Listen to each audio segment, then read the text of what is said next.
नहीं होगी। मतलब ये आपकी लगभग 5000 साल तक नहीं खत्म होने वाली है। 5000 साल तक ये बैटरी चलेगी और छोटे छोटे डिवाइसेस को ये चार्ज करती रहेगी। इसकी लाइफ इतनी ज्यादा है 5000 साल तक। आप लोग जिंदा नहीं रहोगे लेकिन ये बैटरी जिंदा रहेगी, मतलब मैं भी नहीं रहूंगी, सेम बात। चलो आगे आते हैं। तो दुनिया की पहली न्यूक्लियर डायमंड बैटरी बनकर के तैयार हो चुकी है। ये बैटरी किसी भी तरह के छोटे इलेक्ट्रॉनिक डिवाइस को हजारों साल तक ऊर्जा प्रदान कर सकती है, हजारों साल तक। ठीक है, चलो आगे आते हैं। इस बैटरी में हीरे के अंदर रेडियो एक्टिव पदार्थ डाला गया है।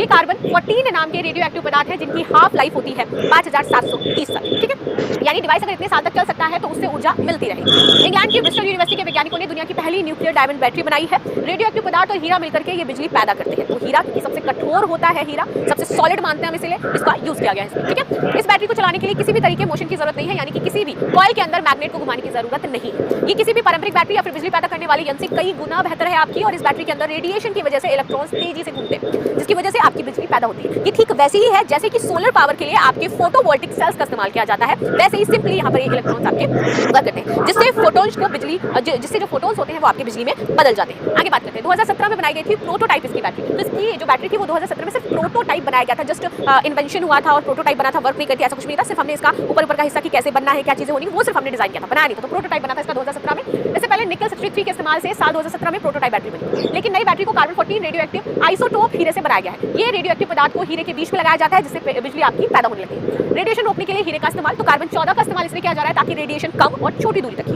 ठीक है, क्योंकि रेडिएशन हम सभी जानते हैं बहुत हानिकारक होता है मानव स्वास्थ्य के लिए, पर्यावरण। आगे ये आसानी से किसी भी सॉलिड मटेरियल में एब्जॉर्ब हो जाता है। इससे रेडिएशन का खतरा कम हो जाता है और आगे नुकसान भी कम होता है। कार्बन 14 को सीधे खुले हाथों से नहीं छू सकते हैं और ना ही इसको निगल सकते हैं। ऐसे में क्या हो जाएगा, जानलेवा हो सकता है। ब्रिस्टल यूनिवर्सिटी के साइंटिस्ट हैं नील फॉक्स ने बताया कि दुनिया का सबसे कठोर पदार्थ हीरा था और इससे ज्यादा सुरक्षित इस बैटरी के लिए कुछ भी नहीं हो सकता था, इसलिए हमने इसमें हीरे का यूज किया। कार्बन 14 प्राकृतिक तरीके से पैदा होता है। इसके इस्तेमाल न्यूक्लियर प्लांट्स को नियंत्रित करने के लिए भी किए जाते हैं। कितनी ताकत है नई न्यूक्लियर बैटरी की बात करें तो एक साधारण एल्कलाइन AA बैटरी 20 ग्राम की आपकी होती है। इसके अंदर हर 1 ग्राम वजन में 700 जूल आपकी जो बिजली है वो स्टोर होती है।